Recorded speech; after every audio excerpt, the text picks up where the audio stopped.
All right, so I had a couple people ask me about hip and spine positioning in the squat and the deadlift. And this is something that I've talked about in just standing postures to mobilize the rib cage and to feel better, but let's get specific now. This is where the magic happens in mum's lounge room, shirt off. Oh, let's go. All right, so you've got rib shift. Now, rib shift is not the same as pelvic tilt. This is pelvic tilt, tucking under into posterior and arching into anterior. So ignore that for a moment, keep that the same, keep the belt line level. Rib shift is purely about sending the sternum backward or forward. Here's an example. Sternum backward, sternum forward. Now, if you look at the curvature of my spine, this is neutral, right? We have this natural S-curve, this lumbar lordosis and thoracic kyphosis.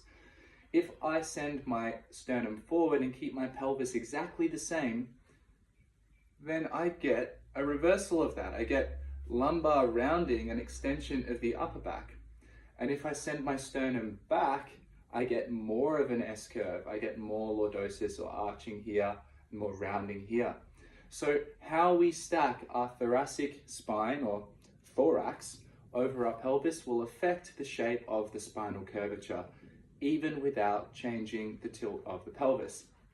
This is the main point you have to grasp. Once you can grasp this, we can start to play with it within the context of a squat or a deadlift. So in a squat, a common fault that I see is people arch their spine too much at the start because they're trying to maintain good posture. But what happens is they inevitably reach the end range of their hip mobility, and then we start to see this butt wink or lumbar rounding, even though I still have chest up. Why is that problematic? Okay, it's not just because the spine's no longer neutral. Not being neutral in itself isn't a problem. The reason why we aim for a neutral spine and the reason why that was a problem is because we lose the ability to manage pressure through the midsection. Now, if we think of the midsection like a Coca-Cola can, if you pop the lid off that can and you let the gas out, it's easy to crush it. If you block the lid and you block your throat and you contain the pressure, then it's hard to crush the can because the internal force is pushing out against you. If you could shear the can and move the top and the bottom like this, that would also be a way to weaken it. But if you press directly down on a stacked pressurized Coke can, it's very, very strong. That's why you see guys doing push-ups on them or whatever, right? So there are two elements here. A, the pressure, B, the position, and these go together. A neutral spine positioning means that your zone of apposition, which is the containment from your front ribs and diaphragm in this space, is greater. There is more ability to fill up this space and contain it over the front. That's the zone of apposition. The zone of apposition is the zone that we can pressurize. So if you flare your rib cage and you do this and you've lost the neutral stacking, then you've opened up that lid on the canister. So it's like you let the gas out and you let out the intra-abdominal pressure, which stabilizes your thorax or your abdominal cavity. So keeping the front ribs down or the sternum back correlates with having the containment, like a candy cane, of the diaphragm over the front and that zone of apposition, which then, when we breathe into, can be filled with pressure. If we lift the chest up, I can't, even if I take a huge breath in now, I just can't get that resistance. I can't get the containment or the pressure. I'm just taking a huge breath. It's like trying to fill up a giant room. If the room grows as I pump air into it, or if the Coke can were to expand as I pumped air into it, there would be no increase in pressure because the volume is increasing at the same time as the amount of air being pumped in. So I have to keep this neutral. I have to not let this expand too much while I sip air in order to have an increase in intra-abdominal pressure, which is going to elongate and support my spine like an airbag at the same time as I'm maintaining the alignment to let that container be filled up with pressure. So the position, the alignment is the neutral spine. We want to maintain neutral, which means this natural S-curve or close to it, because neutral is a range, not an exact point, as we squat. That's neutral. A flat spine isn't a neutral spine unless you walk around all day with a flat spine naturally, which most people don't, right? So your standing spine should be the same as your squatting spine, essentially. And if you're going to try to extend your thoracic spine high up in this range, then make sure that when you do that, you don't also flare your ribs. Most people don't have the segmental control of their spine to be able to truly extend their thoracic spine and keep the ribs down. Instead, they do this, they lose pressure, they lose the natural S-curve, and it means that you don't have integrity in your midsection as you're squatting. You don't have the ability to transfer large amounts of force through the torso, through the legs, into the ground to lift the bar. All right, so in a deadlift, the same thing applies. We don't necessarily want to be like extending the spine heaps, because that means that it's harder to keep that zone of apposition which contains the pressure which supports our spine.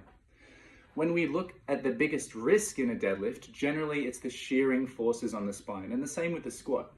Shearing forces are when the vertebrae move like this relative to one another, or when the force is trying to move them like that. Compressive forces go directly through the stack of the vertebra, and the vertebrae are very good at handling that.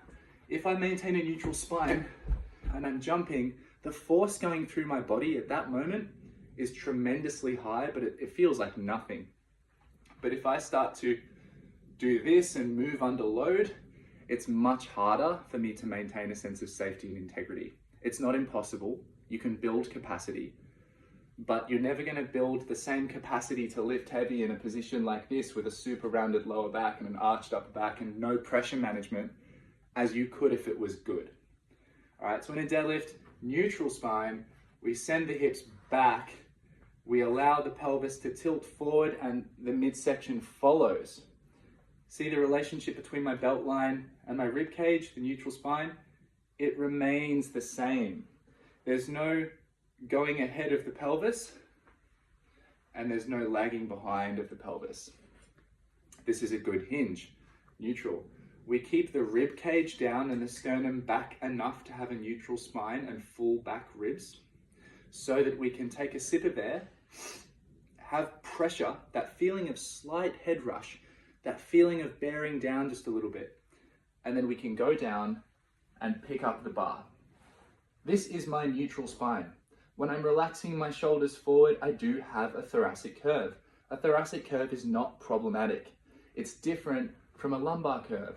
A thoracic curve can actually help us to stabilize the lumbar spine, not only because of what we've talked about, the zone of apposition, intra-abdominal pressure, the stacking of the vertebra, but also, and this is a really cool one that I want to show you, because if I think about it, we have this diamond in the lower back. Sometimes people talk about it like it's the Christmas tree. Can't really show you, but it's white tissue. White tissue is fascia, connective tissue. White tissue is very elastic and resilient and tough.